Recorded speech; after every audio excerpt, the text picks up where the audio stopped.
Hello and welcome to Wheels Anderston, a space where I would like to help make cycling in our part of Glasgow safer, easier and more accessible. In the first of the series of films, we took a tour of Anderston's segregated bike lanes. But if you're a local resident, you need somewhere to store your bike first, without the fear of having it stolen or damaged by the elements. And now, for Anderston's safe bike storage. I'm gonna show you all of it. Yeah, that's it. There's none.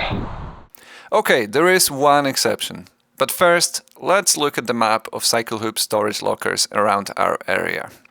These are a commercial solution, but each unit needs to be ordered by Glasgow City Council first. That means you can't simply request it from the provider who collects your payment. It feels like a never-ending loop with a lot of middle people involved. Now, let's see how many of these units are located in our area. The red line is the official border of Anderston. I mean, just look at it for a moment and let that sink in. We are a densely populated area just outside of the strict city centre. This is logically where you should see the highest number of secure storage options. This should be where you start from, before you continue in other parts of the city. And since much of Anderston's housing stock belongs to housing associations, this should also be where you see a lot of free-of-charge resident storage. This is crucially important since multiple new developments in the area are designed for car-free living, with no parking permits available to their residents, and a very limited amount of parking space in general, even for people with disabilities. Each resident changing car for a bike frees up parking spaces and reduces congestion. And that's just two of multiple benefits that cycling brings to people who don't cycle. Here's a handful of examples from other parts of the city where housing associations provided secure bike storage to their tenants. Let's go back to the map.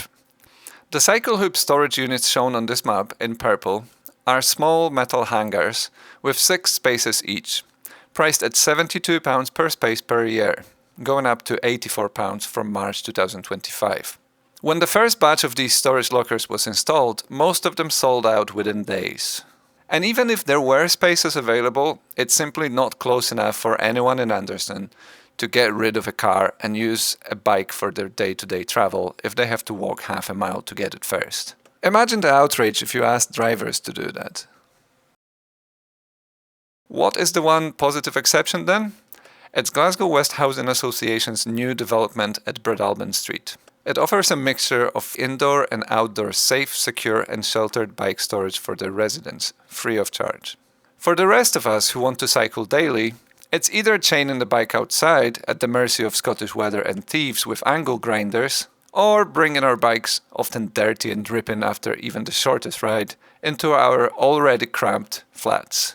Something that sounds logical to recreational riders or single people, but not to, for example, an upper floor dwelling family person who cycles daily, mostly for time saving and convenience.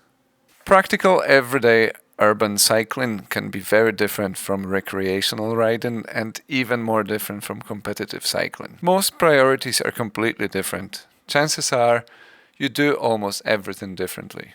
To someone who does a 100-mile weekend ride on the road or in the mountains, washing their expensive bike after the ride and storing it safely at home makes perfect sense. But if you commute to work daily, cycle to the shops or social gatherings, or do 2 daily school runs, the idea of washing your bike all the time, dragging it up and down the stairs several times a day and storing it in your hallway or living room out of fear of parting with your luxury ride sounds completely insane. Urban cycling is an art of keeping things simple and spontaneous, affordable and practical. Or at least it should be. All you need is a half-decent bike, some safe routes and safe storage. Weather arguably is optional. I hope this video helps to put pressure on local authorities and housing providers to finally do something. I keep detailed records of financial losses I suffered due to weather damage and theft. They're now in 4 figures, even though I always opted for cheap bikes.